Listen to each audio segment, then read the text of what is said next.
Pada 14 Mei 2025, dunia menyaksikan babak baru dalam hubungan dua kekuatan ekonomi terbesar, yaitu Amerika Serikat dan China, sepakat menunda perang tarif selama 90 hari.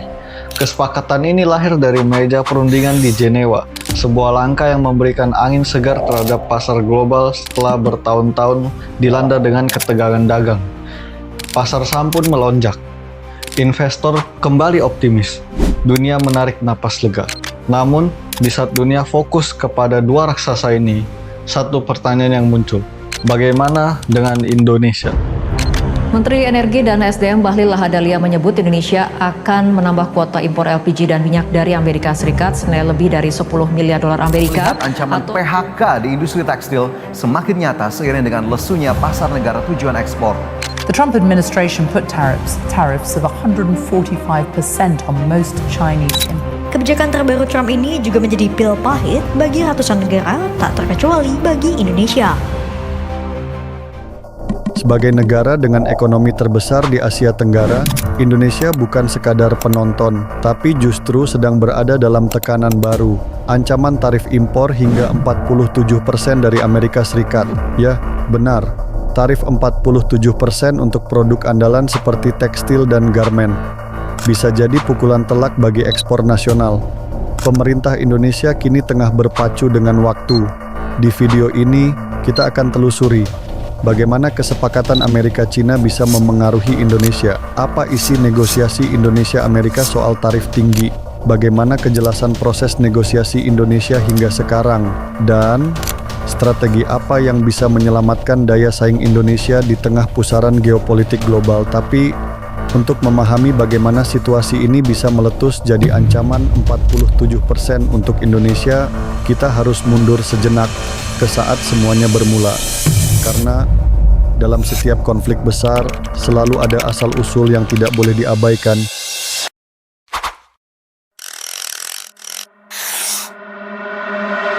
Semua ini tidak berawal dari satu kebijakan atau satu perundingan tunggal, melainkan dari serangkaian benturan kepentingan yang menjadi konflik global. Pada tahun 2018, Presiden Trump menaikkan tarif atas ribuan barang-barang China karena merasa Amerika kalah saing dengan produk China. China pun membalas, sehingga perang dagang pun dimulai. Tarif dilontarkan, teknologi dibatasi, efeknya pun menyebar luas. Harga bahan menjadi naik, pabrik ditutup, negara-negara lain, termasuk Indonesia, ikut terguncang. Dalam ekonomi global yang saling terhubung, satu konflik antara dua raksasa bisa mengguncang dunia. Perang dagang ini bukan cuma soal untung rugi. Di balik itu ada pertarungan yang jauh lebih dalam. Pertarungan tentang siapa yang akan menguasai abad ke-21. Siapa yang akan mengendalikan teknologi, pasokan energi, dan jalur perdagangan global.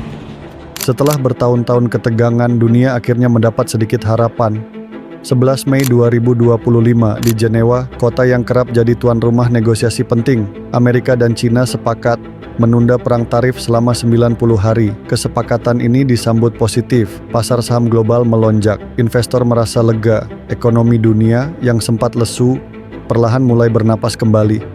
Tapi ini bukan akhir cerita. Ini justru awal dari babak baru. Sementara dua raksasa itu duduk berdamai, Indonesia justru disodori tantangan baru yang belum terselesaikan. Tarif impor dari Amerika yang bisa mencapai 47%. Bukan karena Indonesia melanggar aturan, bukan karena ada konflik terbuka, tapi karena surplus perdagangan kita dianggap terlalu besar. Amerika merasa kita terlalu banyak mengekspor ke mereka dan terlalu sedikit membeli dari mereka. Dan buat Washington itu dianggap tidak seimbang. Mereka juga menilai Indonesia belum cukup membuka pasar domestik untuk produk dan investasi dari perusahaan Amerika. Hasilnya, tekanan datang, tarif dinaikkan, negosiasi pun dibuka. Dan bagi Indonesia ini bukan sekadar angka. Ini tentang jutaan lapangan kerja di industri tekstil, tentang pabrik-pabrik di daerah, tentang daya saing produk lokal di pasar dunia.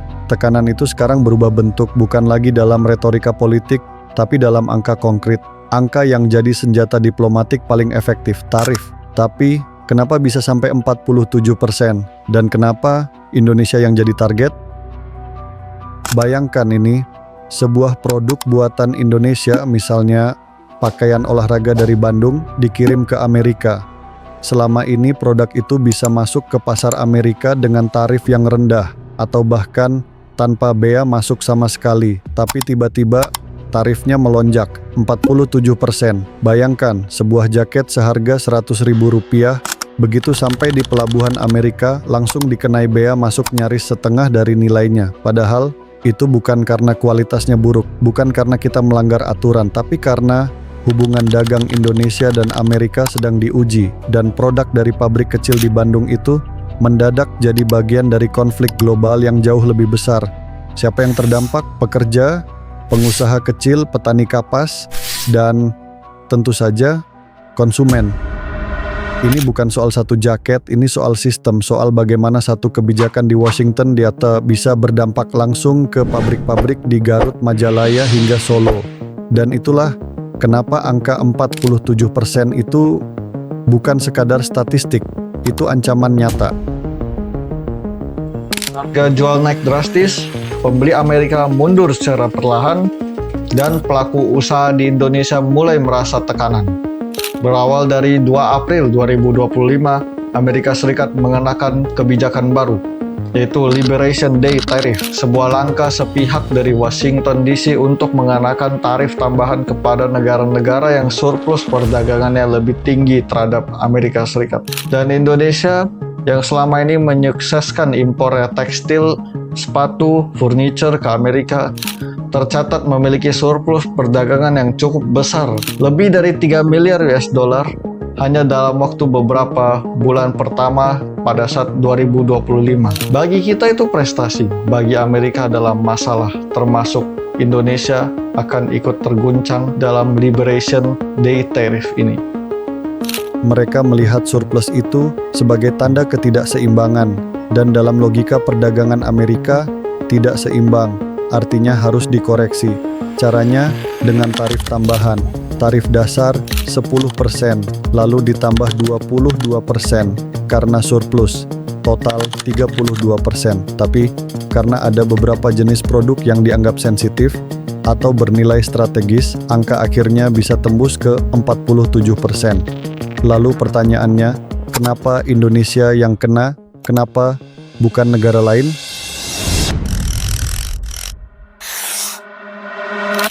Faktanya, Amerika memang menarget beberapa negara sekaligus. Vietnam, Malaysia, bahkan Filipina juga dikenai tarif. Tapi dibanding mereka, posisi Indonesia terasa paling rentan. Kenapa? Karena Indonesia hingga saat itu belum punya perjanjian perdagangan bebas yang kuat dengan Amerika. Kita masih bergantung pada fasilitas lama yang bernama GSP, Generalized System of Preferences, dan itu pun sudah beberapa kali nyaris dicabut. Selain itu, dari sudut pandang Amerika, Indonesia dianggap terlalu tertutup untuk sektor-sektor penting, energi, pertanian, layanan digital.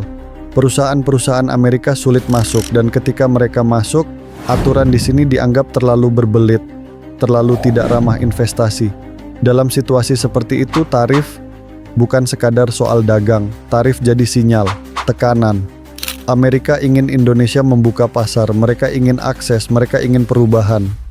Masalahnya, tekanan ini datang di saat yang sangat tidak ideal. Industri dalam negeri baru saja mulai pulih pasca pandemi. Pelaku usaha kecil menengah baru mulai bernafas, dan tiba-tiba mereka harus bersaing dengan tarif hampir 50% di pasar ekspor utama mereka. Dampaknya bukan cuma di atas kertas, pabrik bisa mengurangi produksi, tenaga kerja bisa dirumahkan, citra Indonesia sebagai mitra dagang ikut terpengaruh. Itulah kenapa perundingan 90 hari ke depan akan menjadi penentu. Apakah Indonesia bisa menemukan celah diplomasi untuk meredam tekanan ini? Atau kita harus mencari arah baru, pasar lain, strategi lain, bahkan blok dagang lain? Karena satu hal yang pasti, di dunia perdagangan internasional, yang tidak siap berubah akan tersingkir. Dan saat Indonesia terkena imbasnya, satu pertanyaan utama muncul. Apakah kita hanya menerima atau melangkah ke meja perundingan? Dan disitulah cerita berubah, dari tekanan menjadi negosiasi.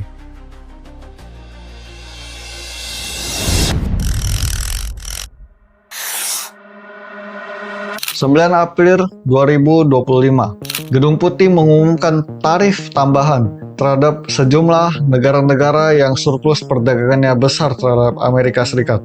Salah satunya adalah Indonesia. Tarif tambahan sebesar 22% diumumkan untuk melengkapi 10% tarif tambahan yang berlaku sejak 5 April 2025. Untuk beberapa produk tertentu seperti tekstil, sepatu, total tarifnya bahkan bisa mencapai 47%. Tetapi di hari yang sama, Presiden Trump membuat langkah yang tidak terduga. Penundaan 90 hari terhadap pemberlakuan tarif tambahan tersebut dikecualikan 10% tarif dasar.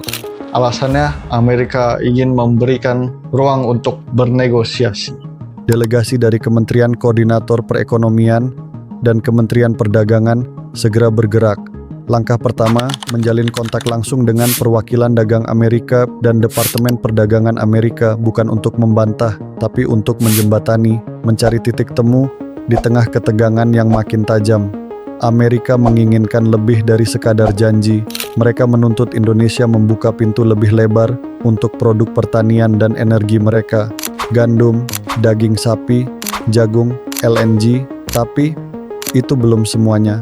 Ada satu hal lagi yang jadi sorotan besar dari Washington, QRIS. QRIS, sistem pembayaran digital buatan Indonesia. Satu kode untuk semua transaksi, dari pedagang kaki lima dan sampai pusat perbelanjaan. Bagi kita, itu revolusi keuangan. Tapi bagi Amerika, QRIS dianggap sebagai penghalang masuknya sistem pembayaran global seperti Visa dan Mastercard. QRIS mempersulit integrasi layanan keuangan asing, kata perwakilan Amerika dalam salah satu forum bilateral. Bagi mereka, dominasi sistem domestik tanpa kanal terbuka untuk pemain asing adalah bentuk hambatan non-tarif. Indonesia menolak anggapan itu. Pemerintah menjelaskan QRIS adalah infrastruktur nasional, dirancang untuk efisiensi dan inklusi, bukan untuk menutup akses, tapi tekanan tetap datang. Di sisi lain, tekanan juga membesar dari dalam negeri. Pelaku industri tekstil dan sepatu mulai resah. Tarif 47% yang saat ini masih ditangguhkan. Jika benar-benar diberlakukan, ribuan pabrik bisa terkena dampaknya. Lapangan kerja terancam. Harga produk ekspor tidak lagi bersaing. Maka muncullah strategi diplomasi ganda. 1. Menawarkan peningkatan impor produk Amerika hingga 19 miliar dolar terutama di sektor energi dan pangan. 2. Menunjukkan reformasi struktural, penyederhanaan izin ekspor-impor dan revisi regulasi investasi asing. 3. Menegaskan keterbukaan sistem digital nasional tanpa mengorbankan kedaulatan teknologi. Negosiasi mencapai titik penting di Jenewa awal Mei 2025 di sela pertemuan delegasi Indonesia dan Amerika bertemu langsung. Topik yang dibahas, tarif, QRIS, neraca dagang.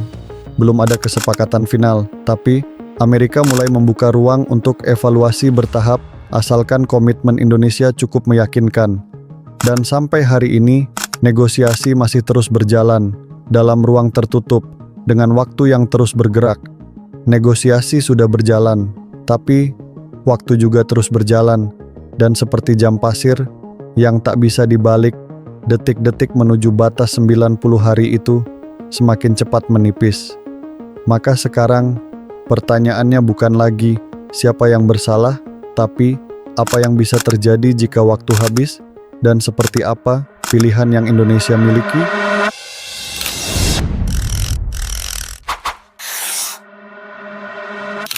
Bayangkan ini, waktu yang tersisa tinggal hitungan minggu.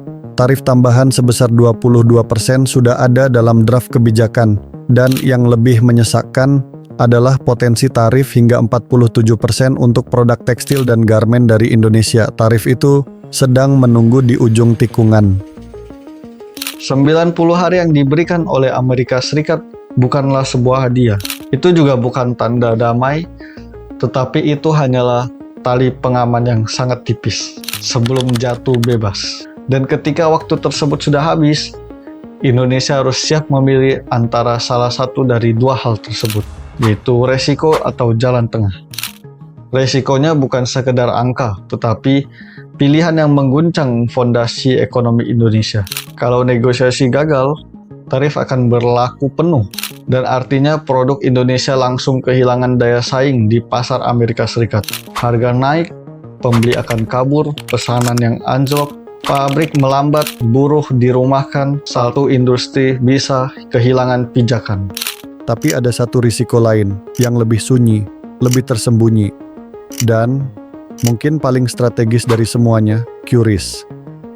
Jika Indonesia memilih mempertahankan kedaulatan penuh atas sistem pembayaran nasional dan menolak tekanan untuk membuka akses kepada perusahaan asing seperti Visa dan Mastercard, Amerika bisa menganggap itu sebagai bentuk diskriminasi digital. Tarif pun dijadikan hukuman. Tapi, jika Indonesia justru membuka QRIS, membiarkan sistem asing masuk dan bersaing bebas, risikonya berbalik arah. Data transaksi bisa bocor, UMKM bisa tergantung pada ekosistem luar yang biaya transaksinya jauh lebih mahal. Dan dalam jangka panjang, Indonesia bisa kehilangan kontrol atas jantung sistem ekonominya sendiri. Sama-sama berisiko, tapi dengan konsekuensi yang sangat berbeda. Pilihan itu terdengar sederhana di permukaan, buka atau tutup, lepas atau pertahankan. Tapi di dunia nyata, setiap keputusan punya harga.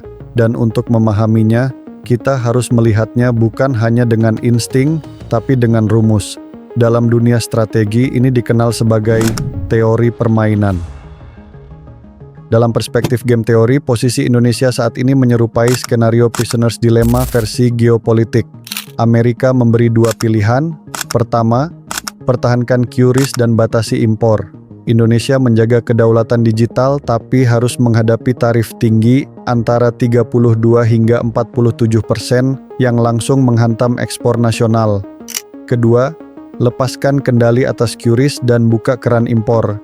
Tarif bisa turun bahkan ke 0%, tapi sistem keuangan domestik terbuka lebar untuk dominasi asing. Dan UMKM lokal bisa kalah bahkan sebelum bertanding. Kedua opsi ini sama-sama berisiko, bukan hanya secara ekonomi, tapi juga terhadap kemandirian jangka panjang. Karena Indonesia dan Amerika bermain dalam posisi yang tidak setara, strategi Indonesia harus jauh lebih presisi. Dan untuk itu, digunakanlah pendekatan yang disebut payoff matrix, sebuah simulasi untuk menilai hasil dari setiap keputusan yang mungkin diambil kedua pihak. Mari kita pecahkan angka-angka ini karena setiap angka punya cerita. Baris pertama, kolom pertama, Indonesia mempertahankan QRIS dan membatasi impor. Sementara Amerika merespons dengan tarif tinggi. Indonesia -3, Amerika -2. Tarif menghantam ekspor, terutama tekstil, furnitur, dan elektronik. Tapi sistem QRIS menjadi tameng terakhir. Fee rendah, menjaga perputaran uang tetap di dalam negeri. Indonesia memang kehilangan pasar tapi tidak kehilangan kemandirian, sementara Amerika juga merugi. Harga barang naik, inflasi ikut terdorong, mereka membayar lebih, tapi tetap gagal mendapatkan pasar yang lebih terbuka. Kenapa Indonesia -3? Karena kita kehilangan sebagian besar pembeli dari Amerika. Pabrik kehilangan order, terutama di sektor tekstil dan furnitur. Tapi kita masih punya tembok pertahanan. QRIS tetap milik sendiri, transaksi tetap murah, UMKM masih bisa bertahan. Ini menyakitkan, tapi masih bisa diatasi. Kenapa Amerika -2? Karena mereka harus bayar lebih mahal untuk barang Indonesia. Konsumen di sana merasa efeknya. Harga di toko naik, barang makin langka. Mereka juga gagal memaksa kita membuka sistem keuangan digital. Mereka rugi, tapi karena ekonominya besar, dampaknya masih bisa tertahan. Baris pertama, kolom kedua, Indonesia tetap mempertahankan QRIS dan membatasi impor. Tapi Amerika memilih tidak mengenakan tarif. Indonesia +3, Amerika -1. Ini skenario terbaik. Indonesia melindungi sistem keuangannya dan tetap mendapat akses ekspor. Amerika membebaskan tarif, tapi tak dapat apa yang mereka inginkan. QRIS tetap tertutup. Kenapa Indonesia +3? Karena ini ibarat menang 2 kali. Ekspor lancar, pabrik kembali hidup, order berdatangan. Tapi yang lebih penting, QRIS tetap jadi milik kita. Fee tetap rendah. Uang tetap berputar di dalam negeri. UMKM tumbuh. Ekonomi tetap sehat dari dalam. Kenapa Amerika -1? Karena mereka membuka akses perdagangan, tapi gagal masuk ke sistem digital kita. Mereka ingin menguasai transaksi, ingin mengakses data, dan mengambil untung dari fee. Tapi gagal. Secara uang, mereka tidak rugi besar. Tapi secara strategi, mereka merasa kalah. Baris kedua, kolom pertama, Indonesia membuka QRIS dan memperbesar impor. Tapi Amerika tetap keras, tetap menerapkan tarif. Indonesia -7, Amerika +4. Ini skenario terburuk. Indonesia menyerahkan kendali sistem digital. Visa, Mastercard, PayPal mulai menggantikan QRIS. Biaya transaksi naik, UMKM lumpuh, dan ekspor tetap gagal menembus pasar Amerika. Kenapa Indonesia -7? Karena kita kalah dari dua arah, dari dalam dan dari luar. Barang Amerika membanjiri pasar lokal. Produk Indonesia kalah saing, tapi barang kita juga tidak diterima di sana. UMKM tercekik, sistem pembayaran dikuasai asing, kita lepas kendali dan tetap tidak mendapat pasar. Kenapa Amerika +4? Karena mereka menang dua arah, dapat pasar ekspor dan menguasai sistem digital Indonesia. Mereka untung dari barang dan dari setiap transaksi. Ini kemenangan ganda buat mereka. Baris kedua, kolom kedua, Indonesia membuka QRIS dan memperbesar impor, dan Amerika membalas dengan membebaskan tarif. Indonesia -5, Amerika +3. Ekspor Indonesia memang meningkat, tapi biayanya sangat mahal. Sistem QRIS ditinggalkan, digantikan sistem asing dengan fee tinggi. UMKM membayar harga mahal, barang impor membanjir, dan produk lokal makin tersingkir. Kenapa Indonesia -5? Karena walaupun ekspor naik, kita kehilangan fondasi dalam negeri, UMKM terbebani, transaksi lebih mahal, dan daya saing jangka panjang tergerus. Mungkin kelihatan menang, tapi dalam 5-10 tahun, ekonomi kita bisa kehilangan arah. Kenapa Amerika +3? Mereka mendapatkan pasar, barang mereka masuk dengan mudah, dan sistem digital Indonesia mereka kuasai, mereka untung 2 kali, dan semua itu didapat tanpa harus menekan lagi lewat tarif. Marilah kita mencoba berbicara apa adanya. Amerika pasti ingin dua hal dari kita. Yang pertama adalah QRIS, sistem pembayaran domestik yang murah, cepat, dan 100% milik bangsa. Yang kedua adalah impor tanpa hambatan untuk barang-barang mereka. Dan imbalannya adalah tarif 0%, pasar terbuka, jalur ekspor kembali lancar. Tawaran ini terdengar sangat manis, tetapi justru karena itu kita harus lebih waspada. Karena begitu QRIS dilepaskan, kita bukan mengizinkan transaksi digital asing yang masuk, tetapi menyerahkan jantung ekonomi di masa depan. Dan begitu keran impor dibuka bebas, tanpa kontrol, tanpa seleksi, kita sedang membuka pintu gerbang gelombang barang yang membanjiri dan mematikan usaha kecil dalam negeri kita. Indonesia tidak boleh membuka keduanya sekaligus. Jika negosiasi ini memang harus mengorbankan satu sisi, maka pilihlah sisi yang masih bisa tumbuh kembali. Dan itu berarti izinkan sebagian impor masuk, tapi pastikan yang masuk bukan barang konsumsi murah, melainkan alat, teknologi, dan infrastruktur. Kenapa? Karena alat bisa dipakai, bisa diajarkan, dan bisa dikembangkan. Contohnya, kita impor robotik industri dan mesin CNC dari Amerika, dan ribuan tenaga kerja Indonesia bisa tetap bekerja dengan efisiensi yang jauh lebih tinggi. Kita datangkan drone pertanian atau mesin tanam otomatis dan petani lokal tetap menjadi aktor utama dengan hasil panen yang jauh lebih maksimal. Kita masukkan panel surya, turbin angin atau GPU server dan SDM digital, kita bisa membangun sistem energi serta infrastruktur cloud computing nasional. Dengan begitu, barang yang masuk bukan menghancurkan tapi justru memperkuat. Bukan mengambil pekerjaan tapi justru melipat gandakannya. Kita tidak membeli hasilnya. Kita membeli alatnya, agar besok kita bisa buat sendiri. Tapi kalau Amerika bersikeras, kalian harus lepaskan QRIS dan harus buka keran impor penuh, baru kami turunkan tarif. Maka jawabannya adalah tentu tidak diperbolehkan. Karena dalam jangka panjang, Indonesia masih bisa mencari pasar lain. Indonesia masih ada pilihan alternatif untuk menggantikan Amerika Serikat. Masih ada Uni Eropa, Timur Tengah, Asia, Selatan, Afrika, pasar itu tidak kecil. Dan yang lebih penting dari itu adalah pasar tidak memaksa kita menjual kedaulatan. Karena negara yang kuat bukan negara yang menjual segalanya hanya demi ekspor. Tetapi negara yang tahu apa yang tidak boleh dijual, berapapun harga yang ditawarkan. Apalagi QRIS, ekonomi keuangan digital yang menjadi tulang punggung UMKM kita adalah satu dari hal itu.